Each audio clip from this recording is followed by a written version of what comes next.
Hi, I'm Chris, and I am a fearless hero. Hi, I'm Adam, and I am very afraid of death.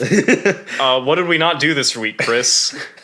And I don't podcast. Oh yeah, and we don't podcast, clearly. But today, what we did do is watch Puss in Boots. Yes, I went to the theater by myself for the first time in like 5 years. Really? Yeah. I don't like going to the theater, Chris. I've the couple times I've seen stuff with you, you don't like it. Yeah, although... It's mostly the other people, but like... Yeah. I did see Puss in Boots the last day that my theater was showing it. Oh, So nice. I was in the theater with 2 other people. Oh, that's not bad. I got a ticket for like the back row, and then once the movie started, I made my way up to the front row, and no one cared because there was no one there. Yeah. It was great. You're like, this is living the high life. Yeah. But before we do that, we have new tea, which is a miracle for us. Yes, I realized before I commuted to my this office here that we don't have to be drinking loose leaf tea all the time, even though we have a nice fancy teapot. We could just use tea bags. So today we're doing Bigelow's Vanilla Caramel. It is very fragrant. Yeah, I'll show a picture. Even he can smell it. Yeah, From all the way I over. can smell. I can't breathe. Which is weird, but Even he's willing to breathe for this tea. yeah, and Adam pre-poured it, so we don't have to look like fools. We don't have to stop the podcast like 3 minutes in. Mine's still too hot. It's pretty flavorful though. You want to go into talking about? Okay, I guess You know who else likes sipping drugs? drugs. Yeah. I mean, in the film, the leche is a stand-in for alcohol. Yes. Okay, so I guess spoiler-free thoughts first. Yeah, what you think of it? Because you saw it recently, and I saw it, a bit ago. Yes, it's been. The internet's been thirsting for this film for a good month and a half now, right? Yeah, Yeah. which got it to more popular stuff. Which Yeah. I might have, because it's Oscar nominated for Best Animated Feature. It's also one of 3 animated films that came out in the U.S. on a mainstream scale, so it's not that impressive. Yeah, but just because how late it came out, right? I mean, this was what, a December release? Maybe Yes. maybe late November. I could Maybe be late. wrong.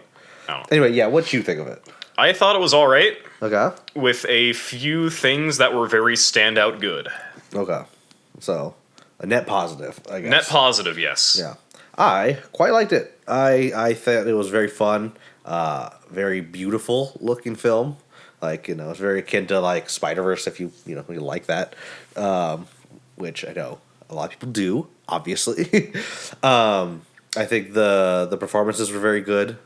I think the villains, you'll find one of them entertaining in some capacity, probably. I mean, the internet has its favorites, but yeah, I think it was pretty. I think the story is very simple in terms of what the goal is, but I think that's fine. For me, I'm I don't need a super complicated stuff. Yeah. It's a chase film. Yeah, which is cool.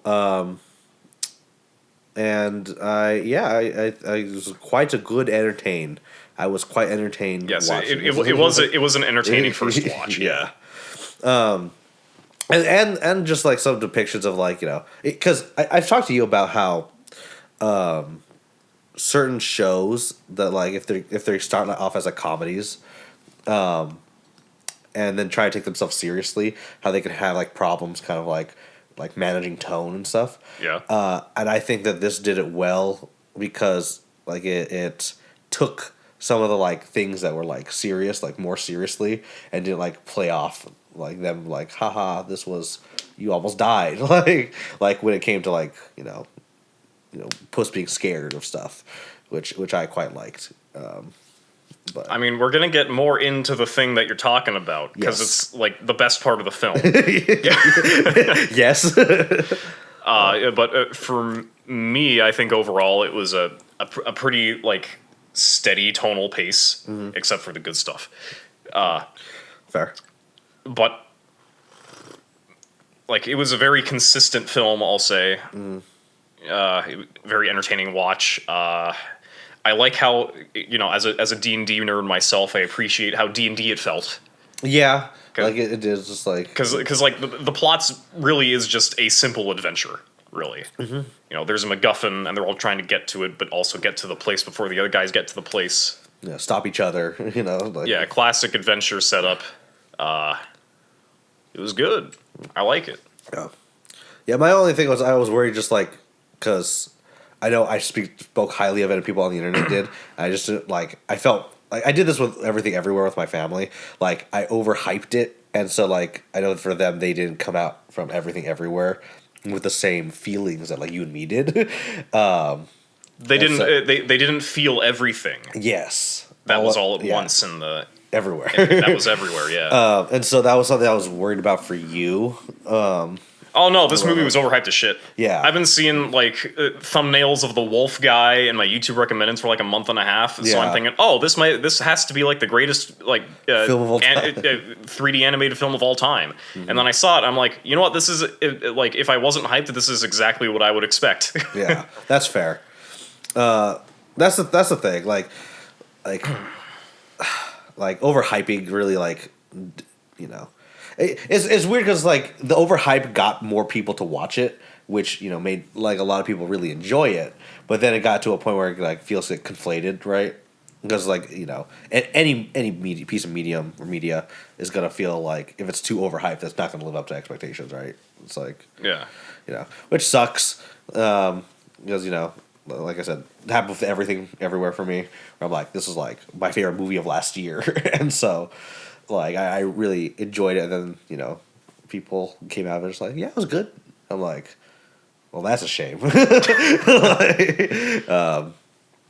I mean, it's also possible that it just didn't like click with those people as it did for us. That's fair. Because we're still in our 20s and we're still like accepting of new ideas. Unlike most people over like 30.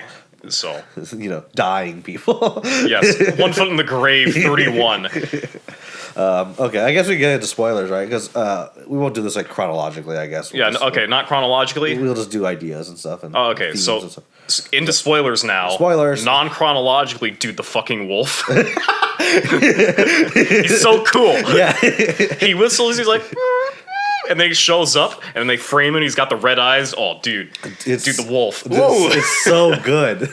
Like, because, like, the thing is, they made the three like types of villains. We got the sympathetic one, the pure evil one, and the force of nature. And so, like, are those the only? Well, those are like the main ones. I'm not a literary major. I'm not in that arts field, so I don't. Well, I'm just saying that like those are like the typical like there are subcategories of like those types of stuff, and there's more nuance. But like those are like generally how you can like look at a villain. Like if you look at any villain, like you'll see like are they like kind of trying to be a good person like Goldilocks, or are they just pure evil like fucking Jack Horner?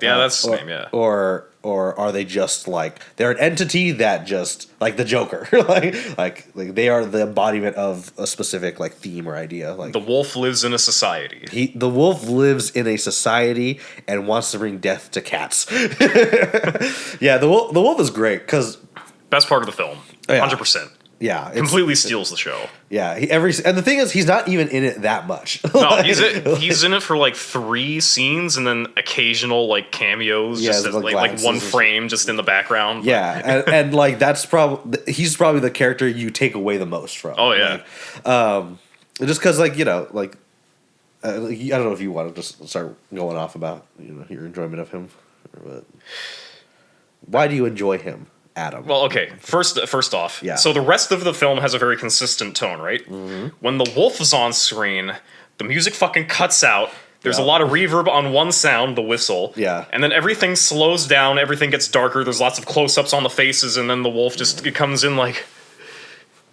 "You're out of lives, Puss." Dude, it's so good. The way that's what I mean by like they take the stuff seriously, right? Like they, because like Puss is having fun. Even when he dies his eighth life, like he's like, I just die, it's fine, whatever, right? And he's like, having this, these like jokes, even when he's with the doctor, he's still not really taking it all that. He doesn't really get it. But then when the wolf comes in and he's like, oh fuck, it's death. Holy shit. Yeah, well, because like I'm gonna die. Because when he gets cut, like, because the whole first scene, right? Oh, is about him like I've never very annoying song, by the way. and he's never been like cut. He's like this perfect hero. He doesn't. I've never been wounded. I've won every battle. Yeah, and so it's a good build up to when he does have this battle. He's like out like he's skill diffed, and then he gets cut. And he's like bleeding, and the scene is very like like anxiety inducing because it's like supposed to be like this his fear is coming in, and he's like just struggling to grasp like, oh shit, like I was cut, I'm bleeding, the saying like like in Predator or Prey or whatever, like if it bleeds it can die, realizing that But realizing that, this could be it, he's like, oh, shit. And they take those scenes great. Like, they make those scenes so well, framed and just the sound. It's so good. It's so, the panic attack scene, it's great. I know people praise that scene, to heaven and, but it's a good scene. He runs away from the Jack Horner's killing all his allies, and then he's just like, it's probably the best portrayal I've seen of a panic attack. Yeah, and I'm really glad that they didn't take 30 seconds of the script to be like, Puss, you're having a panic attack. Yeah, rub my belly. Rub my belly. No, yeah, it's great because. It was competent, yes. Unlike most mental issues put on film. Yeah, because the thing is that they just let it happen, and and just let it let him calm himself down with Perrito next to him, and he didn't try to do anything crazy. He didn't even try to play off as a joke or anything or do anything stupid. He just put his head on his lap and let him breathe, just be there. Which some people that helps, some people that doesn't. It depends. But yeah, it was great. And I think it's funny because I don't know if you've heard anything about Velma, the Scooby-Doo show. Okay, so that's a big tangent right there. Well, I mean, okay. Real quick, thoughts on Velma? Go. I haven't. Have you seen it? No. Oh, it's I don't know. It's weird. It seems weird. Like the way that they're. I mean, we're both terminally online, so we both have pretty much seen the show without actually watching it. Yeah, I don't know. It just feels like my stomach is growling. Give it a second. Get the mic closer. But Velma, it doesn't. From what I've seen, it doesn't seem like a Scooby-Doo show. I don't know. It feels like it could just be its own thing, which is fine. But why attach a Scooby-Doo name to it? All for money. Well, yeah, okay, but that's outside of that. Okay, so my opinion on Velma is I am borrowing this idea from a YouTube channel called Dire Gentleman, which is a take that is I think really gets to the heart of this. This show has been very finely engineered to piss off the internet in every conceivable level. Yeah, they're taking historically white characters and making them black, which will piss off one section of the internet. Uh-huh. They're redoing a beloved IP, which is going to piss off another section of the internet. Yeah, and it's got a self-referential meta humor, which pisses off everyone. And especially that. Yeah, it could be done right in certain minute ways, but it's very overall. If you just continuously just. I mean that's. I'm not saying anything about the quality of the show. It's just that the way that it was marketed is, and the concept of it at all is very specifically just trying to get people to talk about it by pissing you off. Yeah, and it worked. It worked. Yeah, it was the biggest premiere on HBO or something. Is it? Oh my god. Something like that. Some big number. I don't know. But well, I brought up Velma because in the show they have a panic attack scene. I don't know if you A saw. cameo. Velma shows up in the panic attack scene as a ghostly specter. But Velma has a panic attack, right? And Velma? yeah, Oh, right. We're talking about Velma. yeah. Okay. And her, the solution to that panic attack scene is Daphne making out with her. Okay, not really a real life solution, but kind of hot. But yeah, right. Where you're like, you put in issues that people want to see portrayed, right? Like people want to see difficulties of people like in everyday situations, portrayed and see how they resolve it, so that, people can feel a sense of community. Wait, hold on. Okay, In Velma, how old are they? I don't know. I think they're in college. I Okay. could be wrong. Oh, whew. All right. But If they're in college, it's fine. yeah, because if you're younger, teenagers can't kiss. Well, if they were younger, I would have to ask you to edit out my Oh, comments. Yeah. that. But yeah, she kisses her, and it's like that's such like. Okay, You first think off, it's such a- cliched move. Yeah, cliche. It's such a bad way to handle an actual stressful. Yeah, here, situation. let me get into your personal space. Yeah, it's just like, it was a kiss, right? Because I thought it was either that or I think it's either that, which I'm pretty sure that's what happened, but also there was a scene where she was having stress or something, and then Shaggy Norville, Is that his last name? I think that's his actual name. Oh, because Shag. Okay, whatever. I'm not up on Scooby Doo lore. The only reason I know that is because of the show. Oh, okay. But yeah, apparently that's his business name. It's weird. But yeah, he confesses to her, and then she just starts laughing at him, and is like, "Oh, that's so stupid," and then she gets less stressed.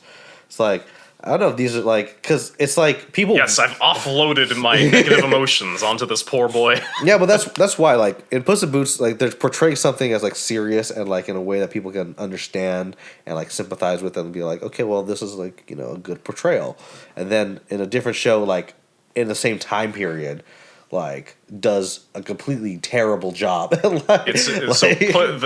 funny cat movie is more emotionally mature. Yes. Than the gritty, realistic detective thriller. I don't know if it's gritty realistic, but but I'm just saying that that also helped people want to watch Puss in Boots because when you have with Everything Everywhere, I'm sorry I keep going back to that movie. I just it was really good.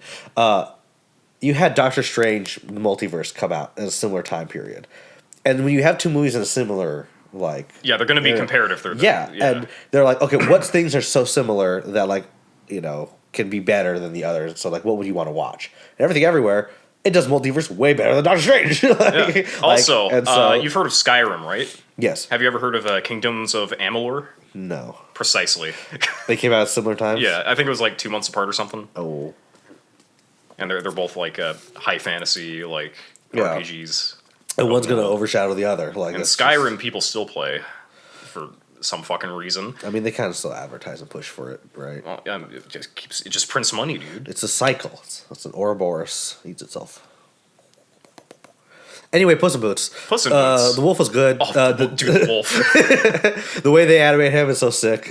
Yeah, he's got he's all gray, and then he's got the piercing red eyes, and then nothing else. Since everything else got dark, nothing else is red, so it just goes out at you, in the audience. You're just ah! Yeah, you get scared.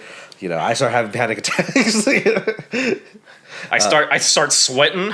I start panting. Yeah, you turn into a cat. I turn into a cat. Your dream. What? And then the cat returns, and you say you want to be a cat. Oh yeah. I don't podcast lore. Yeah, watch the cat returns and then watch our episode. Yeah, we have a guest. It's a really interesting one. We'll get them back on. We swear. Okay, but yeah. Okay. Other than the do you want to talk about the other villains? Sure. I think every character with the exception of like half of Perrito's dialogue, Okay. is very entertaining. Okay. Yeah, I think Jack I like, because that's the thing with villains, right? Like, I think that having these three together really shows, like, the different ways that you can handle, like, writing and stuff, and just, like, how entertaining they could be. And because when you have, like, a full evil villain, right? Like, if you take them too seriously, where they're just like, oh my god, they're doing all these evil things, like, it becomes kind of, I don't know. It kind of comes, you get taken out of it, right? You're just like, oh, this guy, like, you're trying to take this guy who's like, oh, I'm evil, I want to kill everyone and be like, super bad, and you're just like, oh, okay, that's kind of whatever. But they make the evil guy funny because he's just like, I don't know if I should just kill everyone or just do this, like, and then he just kills all of his workers, and it's funny. I laughed. What a good boy am I. What a good boy. And I'm like, that's great. And similar to, like, with Goldilocks, like, having the sympathetic character with, trying their own, like, with their own dreams and stuff, like, it can make you, emotionally attached to that instead. So I don't know, having all three of them together in a way that you can, like, have your favorite and also not feel bloated with those, I thought was very good. Yeah, I see what you're saying. I mean, like, as much as I would like a movie that was just the wolf guy, Yes. I think the reason why everyone likes the wolf so much is that he doesn't have that much screen time. Yeah. And which also adds to, like, the contrast of his scenes being so impactful as they are. Yeah, exactly. But, like, the Goldilocks and the Bears, they got really nice accents, so I like them. Yeah, they are. Jack Horner is just an entertaining character. Yeah, he's just a jerk. Yeah. Like, he's just like, yeah, I know. Yeah. So. and I know we've talked about this in like on Discord for, like, D&D and stuff, but I am a very big fan of one-note characters. Yeah. I think that the discourse of writing online for all of our only good characters have 3 dimensions to them. They have to be nuanced and subtle. There are good characters that are definitely like that. Oh yes, but sure, but but also, like, one note of just being like, they are the thing that they are. Like, Jack Horner is just evil. Jack Horner, just evil. Very entertaining. The wolf guy. He's a frustrated soldier who wants to kill Puss in Boots. That's fairly one note. Goldilocks is, like, the most nuanced of the characters besides Puss. Yes. I'd probably say. Yeah, but they're still entertaining to watch, so I'm fine with them being, like, nuanced or whatever you fancy people like to say about characters. Yeah, I mean, like, even like the Joker is very one note. He just likes chaos. Like, the Joker's a bit of a ruin because it demands a lot on, like, interpretation. Yeah, but, like, okay, say like the Dark Knight one. People like that one a lot. Like, that, he's just the embodiment of chaos. Like, and people love him. As it's like, it's not like he does anything like. But Chris, how can people love him if he's not, like, a 3-dimensional, nuanced, super subtle and? Because they don't have to be. Precisely, and you don't have to be either. Yeah. If you've got something that you really like, do it. Yeah. I think the problem with people with that don't like one note is that they don't like the one note that they're trying to be, right? Which can get into the realm of, like say a hero, right? If they're just being a hero because, like, oh, it's the right thing to do, and they just want to save people, like, that can be very, like, it can be very boring, right? Like, that's very one note, and that's very typical for a lot of, like, action, like, or shonen stuff, right? But, like, there are some characters that are one note like that I think do well. Like, I like Tanjiro. He does that one note, I think, better than most. Tanjiro? From Demon Slayer. Okay. Yeah. But, like, then, I don't know. I think it's just how you approach it, right? Like, in, what's it called? In One Piece. Doflamingo.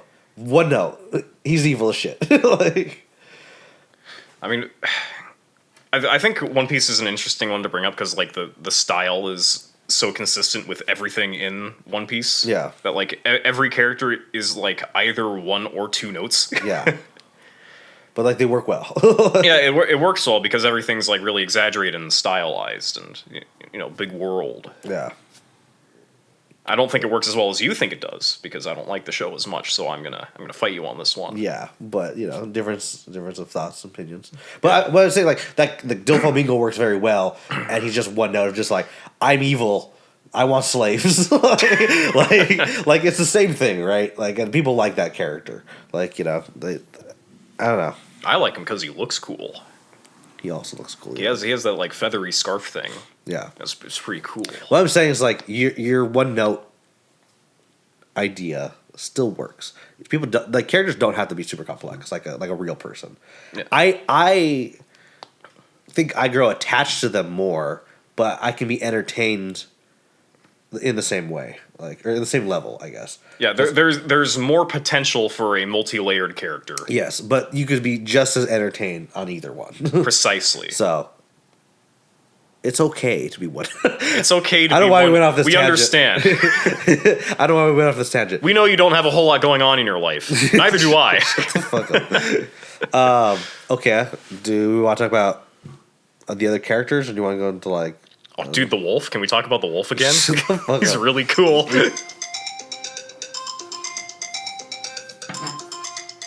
I think I fear death. Do you fear death still? Yeah. Same. I've not finished my character arc. I still fear death. Other characters. What? You got Puss. Have you seen the first Puss in Boots? I did a very long time ago, like back when it first came out. Yeah. And I would have been like 12 years old or some shit. Okay. Do you remember anything of it? I remember there's the cat that made an appearance in this one that goes, ooh. And there was like a dance battle between Puss and Kitty Softpaws. Yeah, that does happen. I don't remember anything else. You don't remember the egg? Nope. Humpty Dumpty? Nope. He's the main villain in that movie. And he was never put back together again. No, kind of. He ended up as a golden egg. Spoilers, I guess, for Puss in Boots 1. That's the one that doesn't matter. Yeah, it doesn't have the wolf in it. It's fine. Yeah. But it has Kitty Softpaws. So Kitty Softpaws is all right. I mean, Kitty Softpaws. I remember not liking the first one, but I don't remember anything about it. Okay. So. What else is there? Oh, okay. I guess Perrito. What are your thoughts on Perrito? All right. So I think Perrito's pretty good. Okay. Although he is like the main reason why the worst scene in the film is the worst scene in the film. Okay. What's the worst scene in the film for you? When Puss and Kitty are doing like the cute eyes battle, and then Perrito is narrating it, and it's really insulting to my intelligence. It's like, come on, you didn't have to do this. You didn't have to fucking. All right. It's a kids' film. They need this for the fucking like trailer or whatever. I actually agree with you that I do think that's the worst scene in the film. Yeah, which I mean I'm glad that it only lasts like 40 seconds. Yeah, but it's not that long. It's like I think the callback for the ending is still like pretty good because Jack Horner's the dialogue with Perrito back and forth is pretty good. God, I'm hungry. Dude, same. I'm gonna cut that out.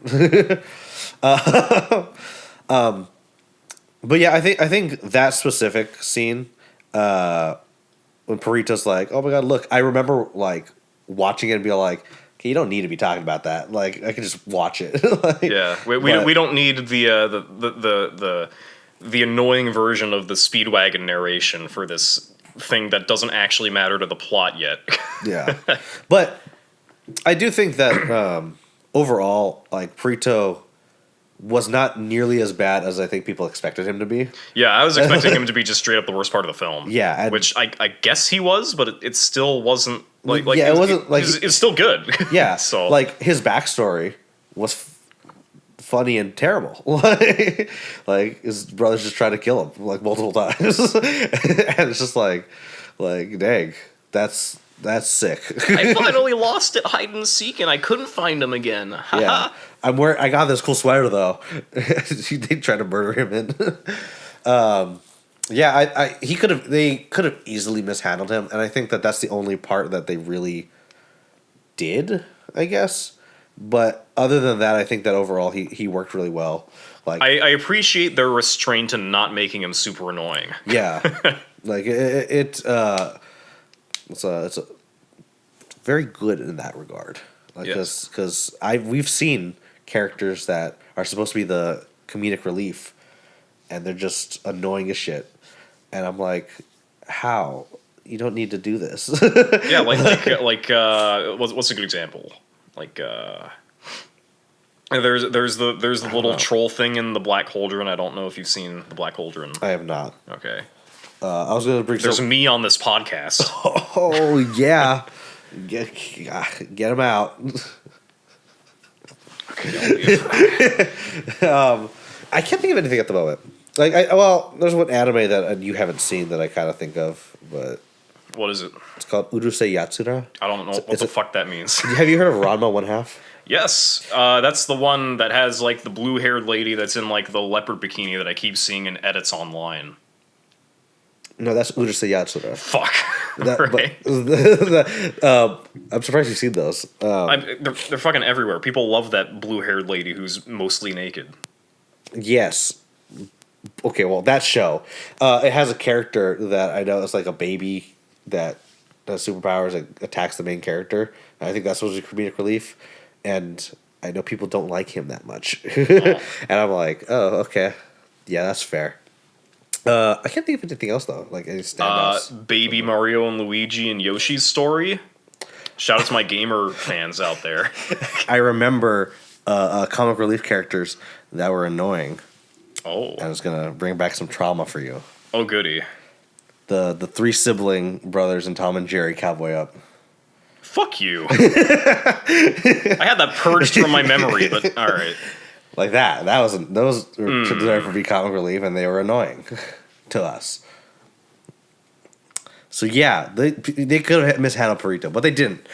Bring up the past, fucking. This episode about Puss and Boots is. How we moved on from that, Chris? This episode about Puss and Boots is just looking at other media and seeing how it doesn't. Other cat movies that were worse. Yeah, like Velma. And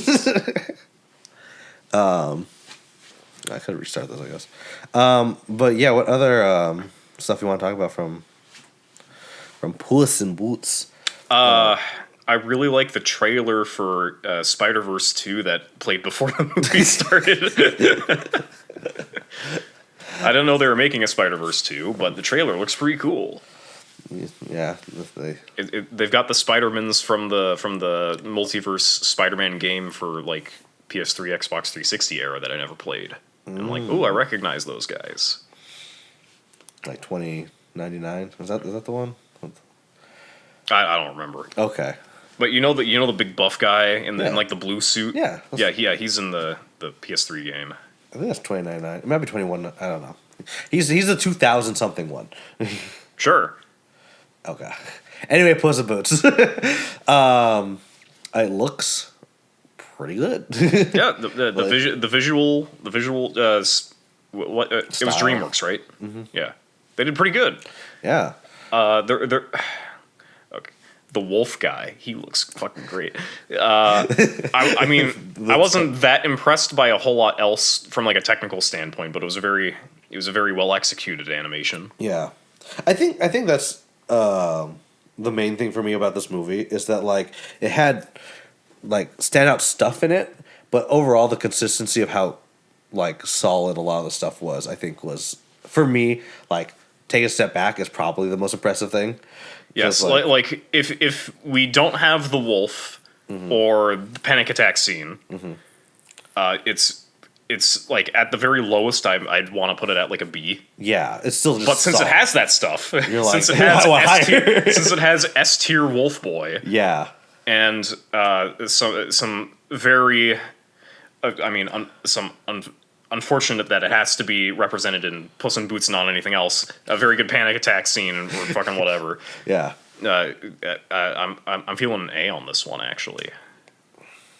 I mean, do I want a spin-off of this movie that's already a spin-off of just the wolf? Yes. And his adventures. Yes. Yeah. That's yeah. So I think overall this movie was just really. I mean, It was. You know, I thought it. Yeah, we're not done reviewing. I said it was all right before, but now that I'm talking about and thinking about it more, I'm like, you know what? Yeah, this was pretty good actually. Yeah. Yeah, it's one of those things where it's like when you start thinking about like the specifics of it, you're like, it's just solid. Like, and I think that like I said, like it's just very impressive. I love the standout stuff, but it's just to have such consistency and stuff is really hard. Yeah. like the worst part of the movie is Perrito talking for like 40 seconds, and that's kind of it. I think that the your fabulous glorious hero or whatever that song. Yeah. I think that's a very annoying song. That's fair. But I mean, you know, music is subjective or whatever. Fucking. So yeah, very very very solid. I mean, you and I both know from some behind the scenes experience that getting any creative project off the ground is a challenge in itself. Yeah. Let's see, two game projects that we don't have to talk about this. We don't have to talk about this stuff. We're doing a podcast now. Oh yeah, this is all we do. We have never done anything else. Yeah, we've never tried to collab. Not once. This is the first time. But yeah, like having the end have like both the emotional. Can I have some more too? Thank you. Have like the emotional climax with the wolf, and having him be able to stand up to like death and be like I know I'm going to die, but I will try my best to keep this life going. It's like, I found love, Mr. Wolf. No. You shall not kill me. And the wolf's like, oh no, he's in love. I cannot take his soul.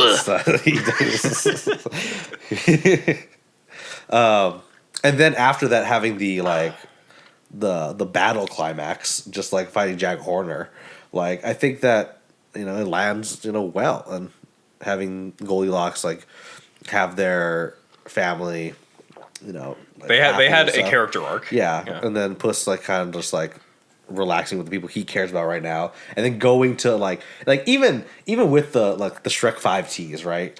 Like, yes. I don't think that's a Shrek 5 tease. I think that like if Shrek 5 actually comes out, it will be seen as a tease, but it's deliberately sort of wishy-washy on if it's actually a cliffhanger or not. Yeah. That's like a sort of an adventure film trope. But like that's what I'm saying too. It's just like that ending is still good. Like I don't like it's because you think, oh, he's trying to like go to like the people he cares about, and he cared about Shrek and Donkey and the movies and stuff, and he's come to realize like I'm going to be with the people like I care about and like take this life seriously, right?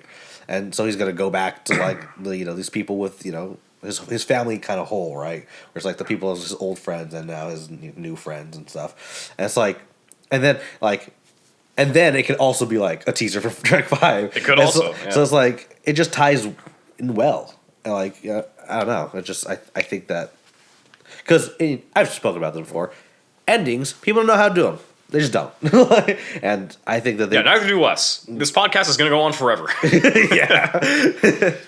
And so I think that them having like a solid ending like that with like a two type of climaxes that have both payoffs and then the actual like epilogue was just good. Just really solid. I think what do you think of the? I mean, you spoke a little bit about it. The voice actors. Like the British. The British. The British little bears. British bears. Wear your clothes. There's no bears in Britain. Yeah, I like their accents, so they can do whatever they want, and I'll still like them. Yeah. I think. Okay, so I mean, the voice actors overall, just for the whole film, I thought were really good. Mm-hmm. I mean, the wolf guy. Oh, dude, the wolf. The wolf in this movie. Oh my god. I think the best voice performance was probably Antonio Banderas. Like, just Puss in general. Oh, That was just, like, okay. solid. Well, he also has an accent, so I'm fine with him. Yeah. He just like... I like accents. I only speak English, so yeah. Yeah. You've been too American. I've lived in America for too long. Yeah. I left the country for the third time, like last week. The country? Yeah. Mainland. Cut this part out. But yeah, I thought the voice actors did very well. Salma Hayek did great as Key Softpaws. I think John Mulaney as Jack Horner. Like, although it was kind of like his voice, he was John still very... Mulaney is a comedian. Yes. I've seen like certain clips of his stand-up. Yeah. You see Spiderverse, right? Yeah. Well, I mean, yeah, you're Cypher too. But he's the Spider Pig guy. Oh, Yeah. I like that guy. Yeah, that's also him, John Mulaney. Good job, John Mulaney. See, just get the Spiderverse cast in on like a Puss in Boots movie, Puss in Boots 3. Like, did you want to say something? I've got something brewing in my head. Okay. It's not finalized yet. Okay. Something. Miles Morales versus Puss. And then Miles Morales just like fucking like just rips him in half because he's way bigger and stronger. What the fuck? That's where my mind was going. I didn't like formalize the bit fully, so I couldn't. That's the idea. Yeah, you just want Miles Morales to beat the shit out of Puss. Yeah. Be cool. Yeah, I guess. Speaking of that, there were a few things that the animation team on this film was inspired by Spiderverse for a few things. Yeah, I thought they had. Yeah, they were inspired by them. I don't know if they have any of the same cast or. It might have some of the same team, but I don't know. There were a few things that some ideas were borrowed, and I think they worked pretty well. Yeah. Like some frame rate things, and like some very like specific squash and stretch things. They look good. They do look good. Especially that wolf guy. That wolf. You can talk about it more if you want. Oh, dude, he goes like he whistles, and then you're like, oh, yeah, it's the wolf guy. like spaghetti western or something. He holds up the two sickles, and then his eyes reflect in it, and you're like, oh, dude, that's some cool framing. I like that in his first fight with Puss. If you pay attention, you can see the 8 lives crossed out on his sickles. Yeah. You're like, damn, he was there. And I think in the fight against the giant or the ogre or whatever, not the ogre, the giant, the sleeping giant of Del Mar, the troll, or yeah, you could see death in the background. Oh, yeah. That's some nice attention to detail. I mean, I'm not going to see it because I'm not going to go watch it twice. Yeah, but you look up that scene or something. Yeah, just give me the compilation of all the wolf scenes, and then I'm good. Watch that for the next 10 years. What else? What else is there to talk about? Because like overall, just pretty good. Like it's solid at the least, and it has really great stuff in it. Like in like the wolf, taking Panic Attack seriously. Like just the themes of just you got the themes of family and stuff, but you got the theme of like death. Just I like that when it came to death, you have like the stark contrast between how Puss is handling it and how Jack Horner dishes it out. like for Puss, it's like that's a whole character arc right there. Yeah, because he's scared about it. In the Jack Horner scenes, his men are just like, Jack, help! And he just kicks him off the cliff. He's like, I'm a little busy.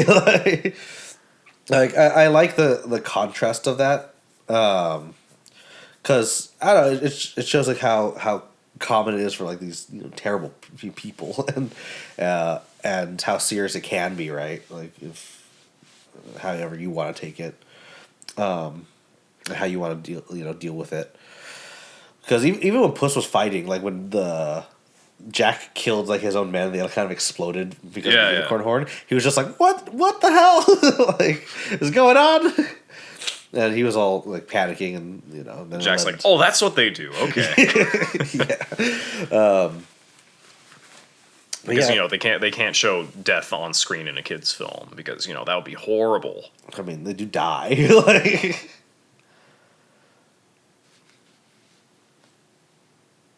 I was at Disneyland yesterday, Yeah. and this kid was talking about like someone dying, so like, and about being okay with death or something like that. And I was just passing by, and I'm like, damn, these youngins talking about something. They don't appreciate life, so he's okay with death. I didn't say that. The problem with kids these days, they got no respect for the Reaper. The Reaper for my wolf. I don't know. I don't know what else to bring up because it's just really good. Yeah, And yeah. I mean, it's a simple film. I think it excels from its simplicity. yeah, I agree. We talked about simple can be good. It Yes. doesn't have to be complex. Like, It's a very fun ride. yeah, Puss in Boots. It's a cat. Good choice. yeah. Yeah. It's very good. Go watch it. I guess we're done, aren't we? Right? Yeah, I mean, I else? guess so. I mean, we don't podcast, so like, Thanks for watching. I can't whistle, so I can't